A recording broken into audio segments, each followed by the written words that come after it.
For a better understanding of these design principles, I created a simple illustration of each one using a simple form group. Once you've completed your form group, you may want to do something like this for your own records so that you have a better understanding of these principles as you go into the assignment. Translation is when a shape changes its position while maintaining its size and orientation. The bottom, the top hasn't changed.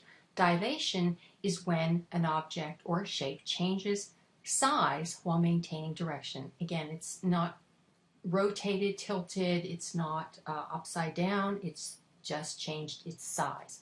Rotation is when a shape changes its direction. Reflection is when a shape is duplicated or a shape is a reflection of itself from either side to side or top to bottom. We can use a combination of these design principles to create our design.